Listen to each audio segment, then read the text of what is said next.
Dans cette vidéo, tu vas apprendre à créer une population de 1000 particules et les faire toutes bouger aléatoirement. Et ça donne... ça. Ouais, je sais, c'est stylé.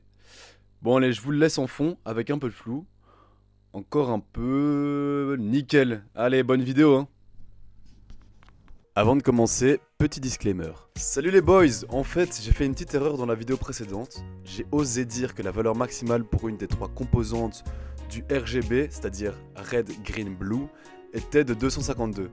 C'est évidemment faux, elle est de 255, qui est la valeur d'un byte. Merci papa.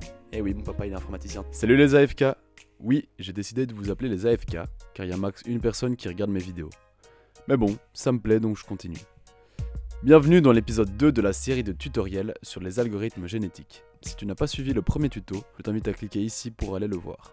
D'ailleurs, merci pour vos retours, ça fait chaud au cœur, et ça m'encourage à continuer. MDR, il y a une seule personne, mais on va rien dire. Pour commencer, je t'offre un petit rappel fait par mes soins, qui résume l'épisode précédent. Libre à toi de le regarder ou de le passer en appuyant sur ce bouton.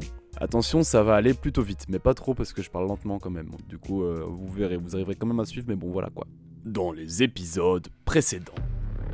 La semaine passée, on a créé une fenêtre Pygame en l'appelant pygame.display.setMode avec en paramètre la résolution de notre fenêtre. Créer la boucle principale de l'algo, permis à l'utilisateur de fermer la fenêtre avec la méthode quitAlgo. Appris qu'un rect était un objet Pygame représentant un rectangle pouvant bouger, être dessiné et rentrer en collision avec un autre rect. Créer la classe particule qui contient une couleur, un rect et une ID. Une méthode move, une méthode collide et une méthode draw. Cette classe représente une particule parmi toutes celles que vous voyez dans mon algorithme. Et voilà mesdames et messieurs, le rappel est terminé, donc maintenant place à la vidéo. Mais avant que ça commence, je vous conseille juste de la regarder jusqu'au bout. De 1 pour vous, pour mieux comprendre l'algorithme, ça vous aidera. Et de 2 pour moi, pour le watch time. Donc voilà, j'espère que vous apprécierez la vidéo. Et aussi petit bonus, j'ai rajouté un mème du jour au début de la vidéo, trop bien. Du coup ça va être des barres de rire du début à la fin. Allez, bonne vidéo. Go for it. Go for no YOLO, right? YOLO. Oh, it's gonna hurt.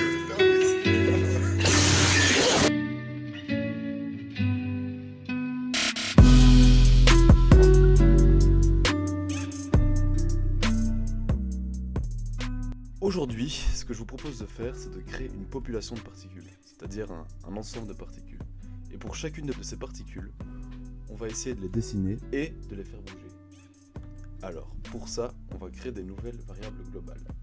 Tout d'abord, population size égale 10. Ça va être le nombre de particules qu'il y aura dans notre population.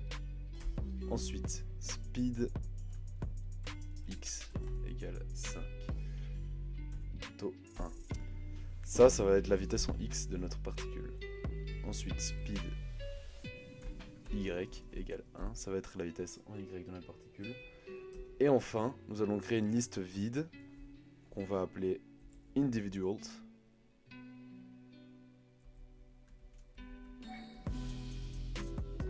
Donc là, les crochets, c'est pour créer une liste vide. Ensuite, ce que nous allons faire, c'est qu'on va créer une première méthode, def generate population. Alors, qu'est-ce qu'elle va faire cette méthode? Eh ben, elle va générer 10 particules, 10 qui est population size. Et donc pour ça, on va créer une boucle en Python. Pour créer une boucle en Python, on fait for i in range population size. Donc ça veut dire que notre petit index i, ici, il va prendre des valeurs de 0 jusqu'à 9. Et donc il va répéter 10 fois ce qu'il y a dans cette boucle. Et ce qu'il y a dans cette boucle, c'est individuals.append.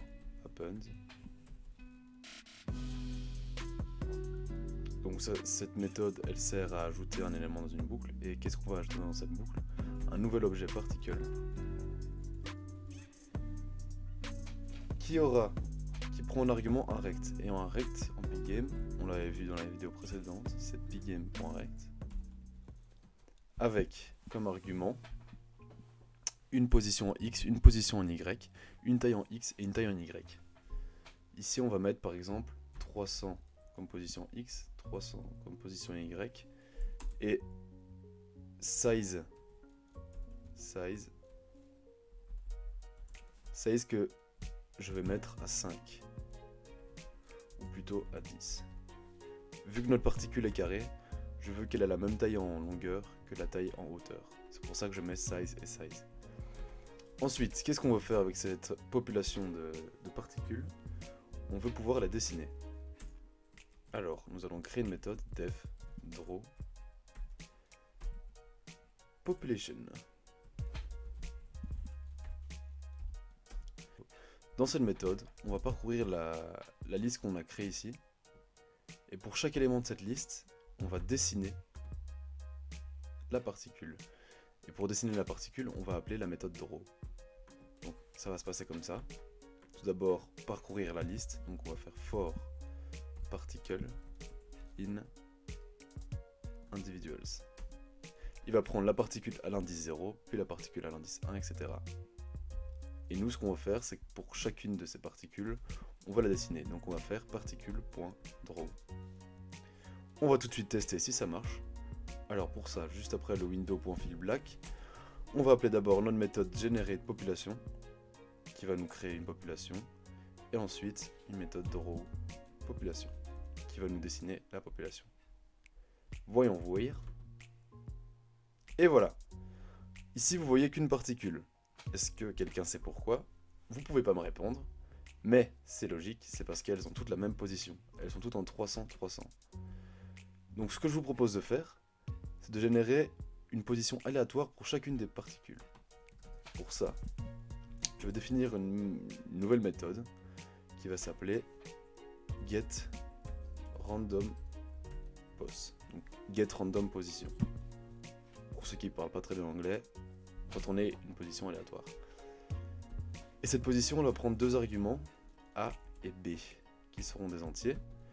Et qu'est-ce qu'elle va faire? Elle va return random.randint A,B.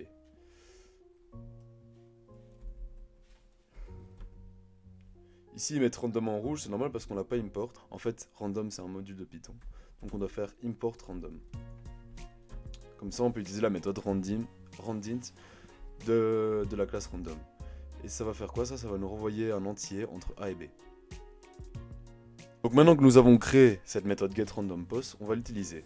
Donc ici, pour chaque particule, je veux remplacer la valeur 300 par une position aléatoire. Donc pour la position en X, cette position doit être comprise entre 0 et 1000. Vous êtes d'accord avec moi vu que 1000 c'est la taille de la fenêtre. Donc ce sera entre 0 ici et 1000 ici. Et en Y, elle doit être entre 0 ici et 600 ici. Parce que sinon, on la verra pas, elle sera en dehors de l'écran. Donc qu'est-ce qu'on va faire? Get randompos entre 0 et résolution 0, c'est-à-dire 1000. Donc vous voyez ici. Et get randompos entre 0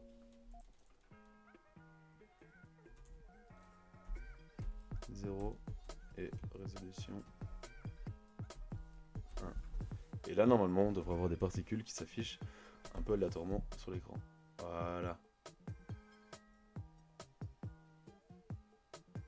Waouh.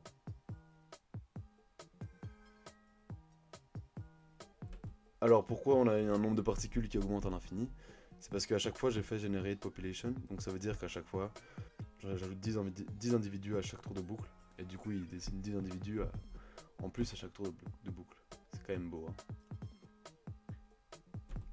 Pour éviter ce problème, on a juste à sortir ça de la boucle, comme ça il le fait une fois avant, donc il crée 10 individus, et il n'en crée plus jamais. Donc ça va faire hop. Et voilà.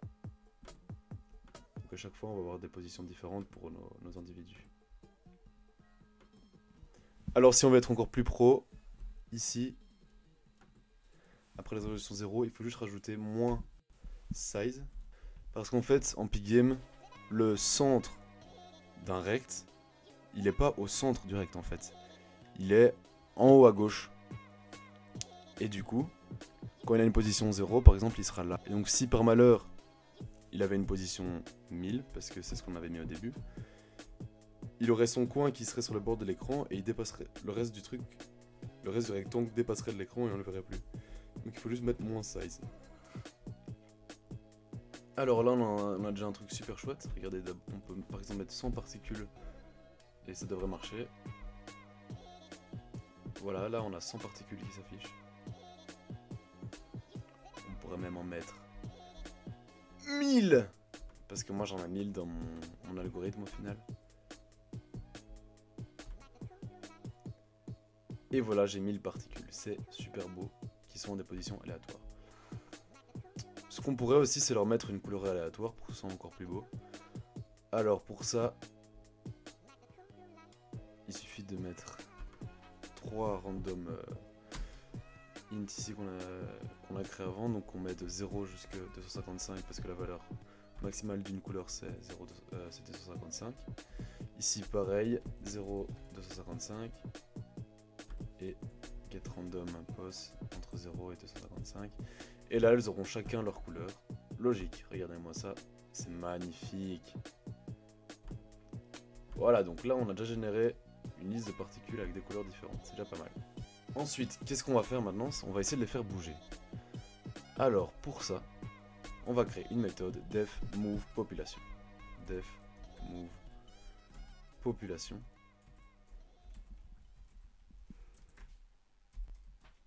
Donc, de nouveau, on parcourt cette liste. For particle in individuals. 2 points. Et là, on va appeler la méthode move. Particle.move. Alors ici, on avait créé 2 variables, si vous vous en souvenez. SpeedX et SpeedY. On va utiliser SpeedX, SpeedY. Donc là, si vous avez compris le système de coordonnées de Pygame qui faisait comme ça, je vous le rappelle. Vous devrez comprendre que les particules auront toutes un mouvement diagonal vers le bas. Mais pas tout de suite en fait, parce qu'il faut d'abord rajouter ça dans la boucle. On va le mettre entre window.fillBlack et le draw. Donc on va faire move population. Et donc maintenant, si je lance, il ne se passe rien. Yes! C'est parce que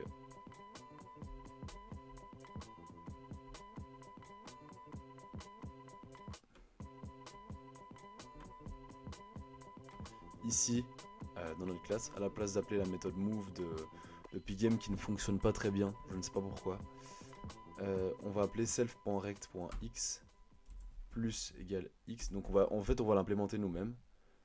Donc ça veut dire qu'on prend la position x du rectangle et on y ajoute le x qu'on a mis ici. Et aussi self.rect.y égale y. Plus égale y. Donc ça veut dire qu'on prend la position en x égale la position x plus la nouvelle valeur en x, et la position y du rectangle égale la position y du rectangle plus la position qu'on a mis ici. Donc là, normalement ça devrait marcher.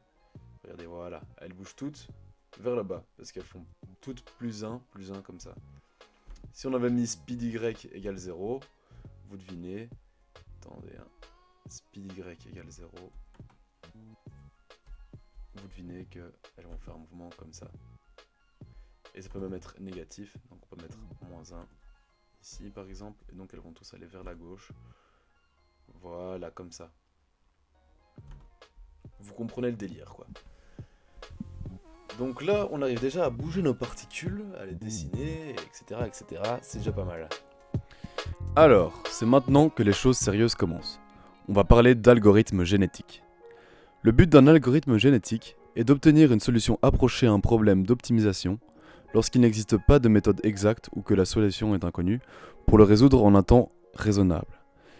Ici, notre problème d'optimisation, c'est de suivre le chemin rouge pour aller du premier point vert au second point vert.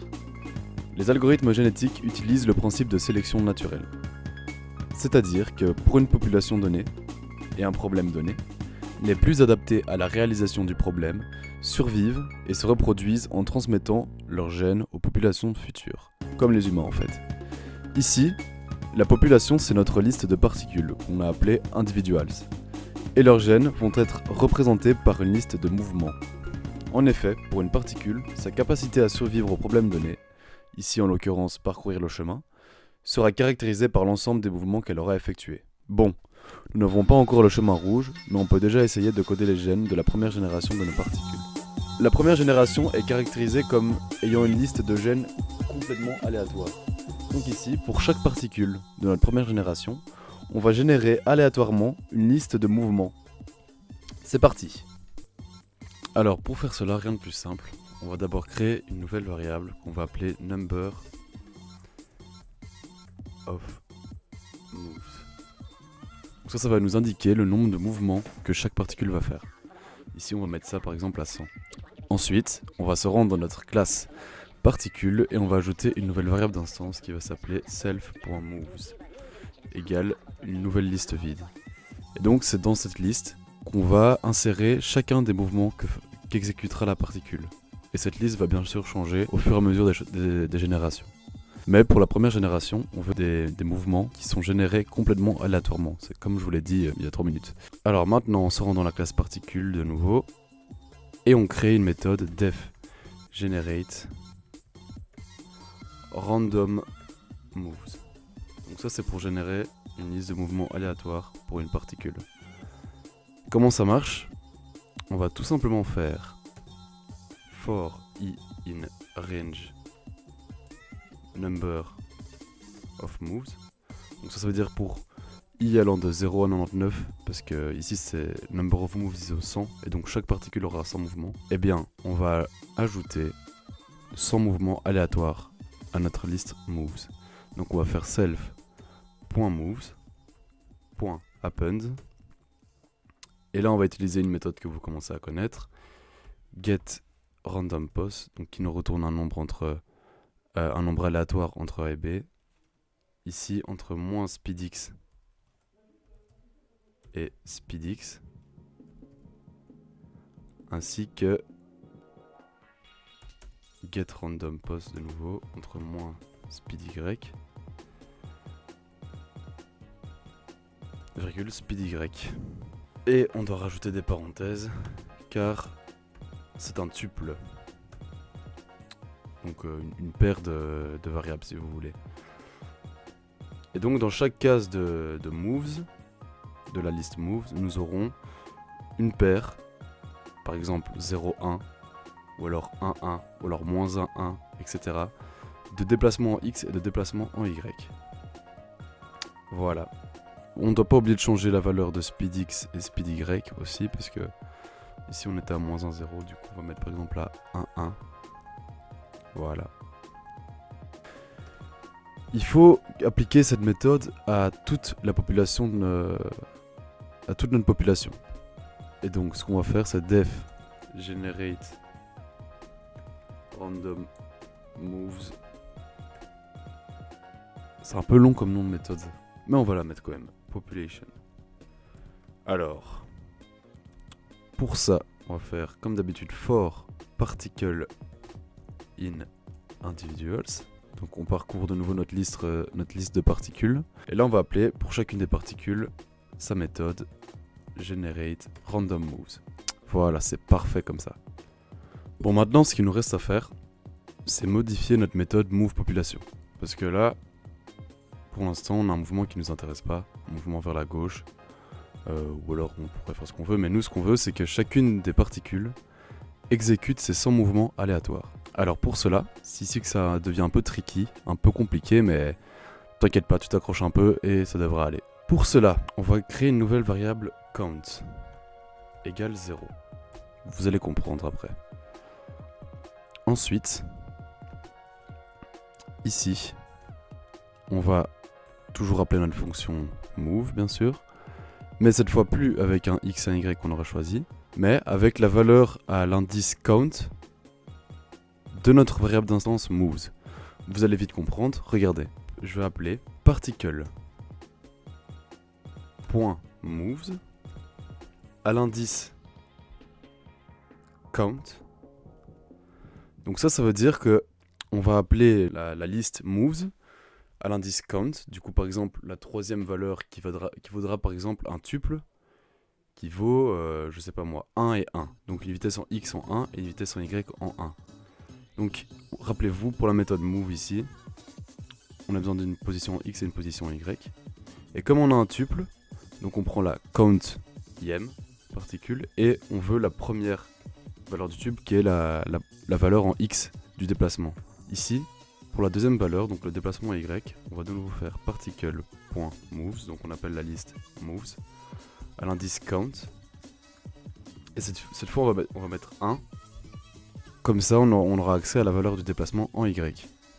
Et voilà, donc normalement, avec cette méthode-ci et cette méthode-là, on devrait pouvoir y arriver. Mais non, c'est pas tout. Ce qu'il nous reste à faire, c'est modifier la valeur count, parce que ici, pour l'instant, elle vaut 0.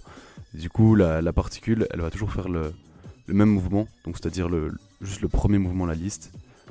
Et ça va pas. Nous, on veut qu'elle exécute tous ces mouvements. Alors pour ça, dans la boucle ici, on va faire count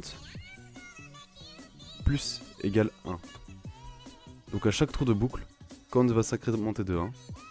Et donc la particule va bien exécuter ses 100 mouvements. Mais attention, il ne faut pas que count dépasse la valeur 99, sinon on aura un problème d'index. On aura un index trop élevé pour la taille de notre liste. Et du coup, ce qu'on doit faire, c'est un check ici, donc if count est plus grand ou égal à 99, 2 points. En fait, tout ça, on doit le faire plus bas. On doit le faire après avoir bougé la population. Donc on bouge la population ici. Donc ici, on n'a plus besoin des arguments speedx et speedy, vu que maintenant, c'est géré avec la variable count. Donc if count est plus grand ou égal à 99, on va remettre count égal à 0. Et donc ça veut dire quoi? Ça veut dire que si à un moment on arrive au bout de notre liste moves, et ben la particule va réexécuter ses mouvements. Elle va revenir à 0 et donc refaire la liste de ses 100 mouvements en boucle. Donc voyons voir ce que ça donne. J'ai oublié un truc. Ici, vous devez absolument appeler la méthode generate random move population. Donc ça veut dire que pour chaque particule, il va créer son mouvement aléatoire. Comme ça, la liste n'est plus vide. Et donc normalement ici, voilà, vous voyez bien toutes nos particules qui ont des petits mouvements comme ça. Et ça, c'est des mouvements aléatoires. En fait, elles exécutent chacune leurs 100 mouvements aléatoires, et puis elles recommencent, et puis elles recommencent, elles recommencent. Alors, moi je trouve ça déjà super chouette, je sais pas vous. Vous pouvez bien évidemment vous amuser à modifier la valeur des variables, par exemple mettre 3 et 3 ici. Et donc là, on aura des mouvements beaucoup plus amples pour nos particules. Et on voit mieux les mouvements. On peut même essayer de mettre 10 et 10. Et là, bam! C'est la folie!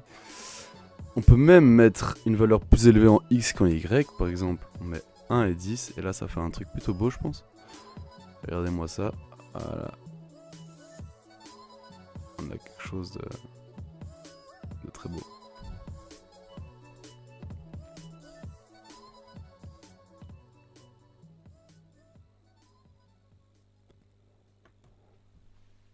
Voilà, je pense qu'on arrive au bout de cette vidéo. Merci de m'avoir suivi et je vous laisse avec l'outro. Alors, merci à toi d'avoir suivi cette vidéo, ce nouveau tuto. Le suivant arrive très bientôt.